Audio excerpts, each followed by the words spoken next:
Hi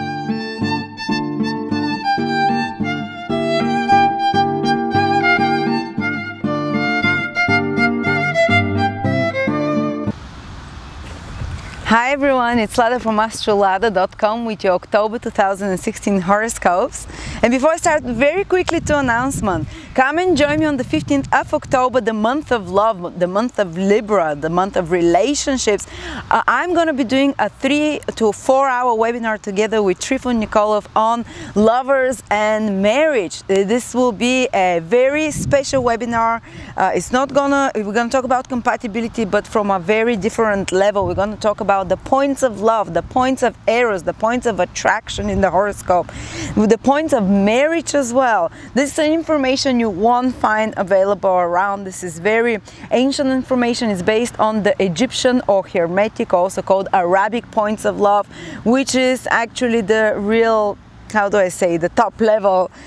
You don't even need to know any astrology, but this is the top level compatibility, that if you learn only those 4 or 5 points of love and relationships and marriage that exist in each horoscope and compare them with someone else's horoscope, this is all you need to know about compatibility basically. You'll be able to know whether someone can be your marriage spouse, lover, whether you can have chemistry or not. So those 3 or 4 hours will focus on that on the 15th of October. Come and join us just for $69.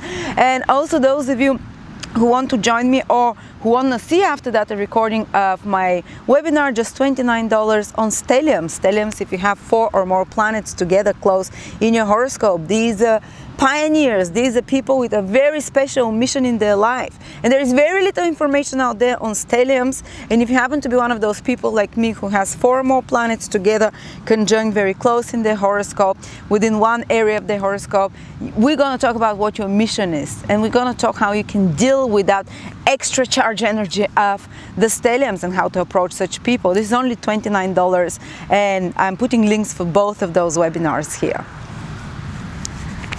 Hi Cancer, this is your October 2016 videos, and such a happening month actually, in a positive way, because all the planets are moving direct right now. We're not talking about Jupiter, Neptune and Pluto. These are the new planets, these are the invisible planets. We're talking about Saturn, Jupiter, Mars, Venus, Mercury, all those important, basically the 5 visible planets that and Mars that basically that rule all the visible things in our life, that rule everything tangible, everything of not emotional experience only, but on physical reality. So it means that in regards to physical manifestations, we have the green light to move forward, and it's very rare to have such a rare moment of the planets, all the planets moving directly, all the important planets after all, the visible one moving directly in the emotion, which means new experiences are coming in our life. Actually, for the past 7-8 months, most of the planets at a certain point were retrograde. Sometimes 3 or 4 at a time. We had Jupiter, Saturn, Mars and Mercury at one moment all together retrograde. That was a drag, because it slows things down, it makes you see the consequences of your past actions, it's kind of more karmic. It requires extra effort, it requires to fix mistakes and corrections to be made. And now finally we can move ahead with new lessons and with new opportunities, so to speak. All the planets moving ahead. Not only that, but all the cardinal signs, and you Cancers are one of the cardinal signs, are very strongly triggered by the planets, because currently the planets, 4 of those 5 important planets, so basically Jupiter, Mercury, the Sun and Mars, will be triggering your cardinal houses, basically the angles in your horoscope. So if this is Cancer, this is you, for example, it's here, the sign Cancer. Jupiter and the Sun and Mercury will be on angles, will be in your 4th house, and Mars will be in your 7th house. And the angular houses are the most important houses in astrology. They rule what we really care about, the pillars of our life. The 4th house is our emotional world, how we feel, our property, our family. What's more important than that? And the 7th house is our relationships, our marriage partner, you know, our contracts and agreements in our life, and marriage partnerships and business partnerships. That's one of those pillars that make life worth living, or that are really determining for our overall happiness. So it means those cardinal houses, when they're triggered by planets, they bring new beginnings, and they really push us into action. So you Cancers will feel like an impulse to move ahead and start doing new things, especially in regards to those two houses that are triggered in your horoscope. So let's see, the first is the fourth house, where the Sun, Mercury and Jupiter are. And there is an ancient rule: when Mercury and Jupiter are together in the same sign, material manifestations of positive nature happen in that house. Not only opportunities coming, no, they are manifesting. Things are happening there. It's not just wishful thinking or you feeling more positive about that thing. No, you see good results there. And what is the fourth house? Is home, family, property. So if you happen to have your ascendant or moon, your ascendant, sun or moon, to a lesser degree the sun or moon, the ascendant is much stronger, always much more stronger. But if you happen to have it in Cancer, then they can be, and to maybe 20% chance sun or moon in Cancer, then there is a powerful trigger in your fourth house of property and family. So something good can happen in your family. Maybe some good news in regards to your mother, in regards to your father, in regards to your personal family. Maybe you can finally sell a home you've been trying to sell. Maybe finally you can get the money to do that repair at your home that you've wanted. Maybe you can finally find the right place to settle in and live. Maybe you can finally find the right roommates, you know, something to do with your environment, the place you live. Maybe finally you can find the piece of land you wanted to buy. Or maybe you can do something in regards to your home which is positive, that you're happy about, that you're like, you know, you see the results about that. And maybe finally settle in a place or something like that, you know. And the fourth house is also emotionally how one feels, feelings within. And with those positive planets there, they can be some kind of resolution of feelings that have been painful in some sort. They can be like renewal of your spiritual inner soul, how you're feeling emotionally inside. On the material level though, because we're talking about material level, fourth house is also vehicle. Some of you might have an opportunity to buy a vehicle or to do something important in regards to your vehicles as well. Okay, so these are the things you can expect. Or something happens good in regards to your family, it becomes a sort of support to you in regards to your mother in some way. Maybe you reconnect, you go back to your country of origin, or you go back to visit your town where you were born. Something important and positive happens there. Or you maybe just renovate your home, maybe just put a paint on the walls and make it nice, or finally buy some piece of furniture that you really wanted, that will make you feel happier at home, or that makes you've craved for some time. Okay, and it kind of creates security as well. The fourth house is the house of feeling of emotional security, the things that make us feel emotionally secure. You'll have more of them in October. You might be inclined to spend more time at home and in your privacy, but that's the right thing to do, because you're gathering up energy now, Cancers. You're kind of incubating a little bit and gathering up energy from your own castle, from your own home. And for Cancers, the fourth house is so important. For Cancers, that's why the home has to be so harmonious and beautiful, the environment, because Cancers naturally rules the home. And the fourth sign from Cancer is Libra, which is a very harmonious, beautiful, balanced sign. So for Cancers, that's why it's so important always for them to have beautiful, harmonious home, peaceful in a sense, where they feel peaceful, where they feel secure in some way. And Jupiter and Mercury and the Sun will be activating this fourth house, so focusing more on your feelings, focusing more on building connections with the family, rebuilding relationships and improving such relationships, reconnecting to your place of living and doing something important in regards to such property and matters of that nature.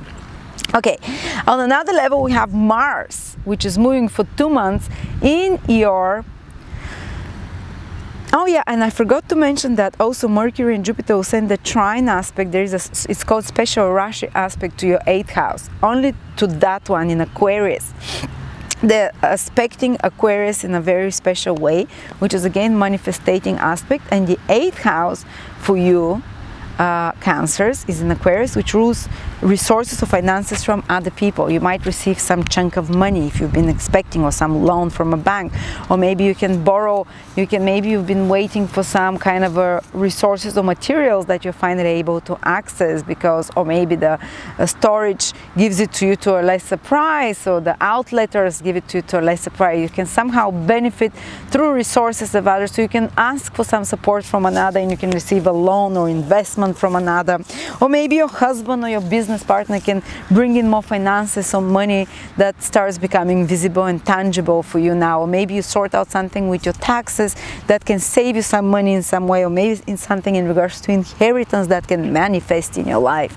And again, it's tangible, it's real, it's not just wishful thinking. Especially if your ascendant is in Capricorn, lesser degree sun or moon. Okay, and then we have Mars in your 7th house, Cancers.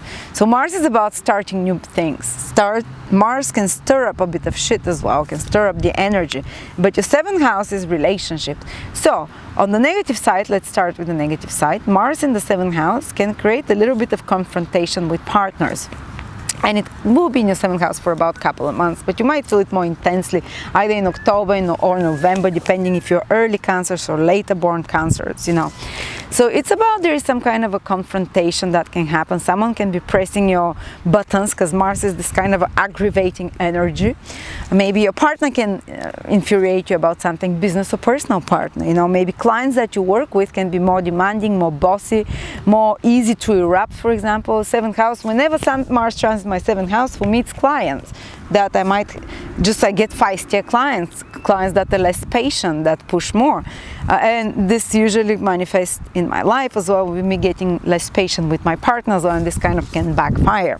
But it's a quick influence, it's not going to create long-lasting results. Mars is not going to be retrograde in your 7th house, it will move fast through there and move ahead, so you can sort out. Mars creates the problems, but Mars is also the problem-solving planet. So it creates a problem, but it solves it as well. So and this time it will be fast, because Mars passes fast through your sign, you know, through that 7th house of yours. So you can, and sometimes it can make us burst out and speak up things that we've been hiding, that we've been, or a partner can come and say, okay, I want this now, or I need this from you. Or you can say, okay, I need this from my partner, whatever. But you speak up, you're more aggressive, more you go and you say what you want, you go after what you want when it comes to business partnerships, personal partnerships, cooperating with someone.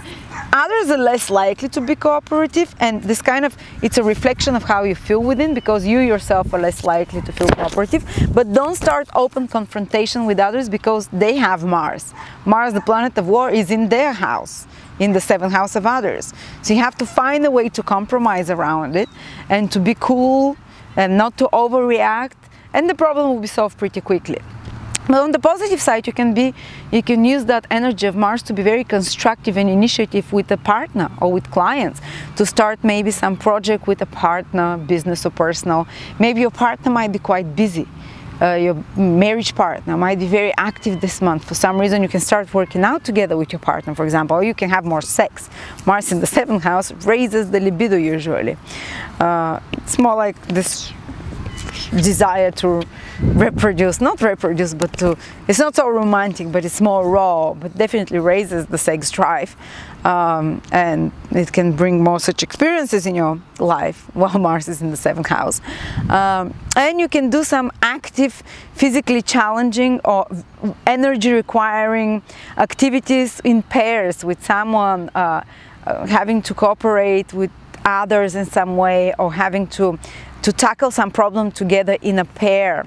And if the problem comes from another person from outside, again, try not to confront directly, because those enemies, which is the 7th house, is open friends and open relationships and open enemies, they'll be quite in your face. But again, as I said, this thing passes quickly and you can solve it within a couple of weeks probably. Just don't overreact, not to complicate it a bit too much, and don't stress it too much. Don't think like, oh, this is the end of the world. No, it's not. It's gonna pass quickly. Okay. But definitely you also have a chance to be more initiative, more active with the partner. You have a chance to attract more physically athletic people around you. Maybe people that ask you to go out on treks on them, or people that ask you to tackle up some energy requiring project with you know, or you can approach such people. But that's how the positive energy of Mars can be used.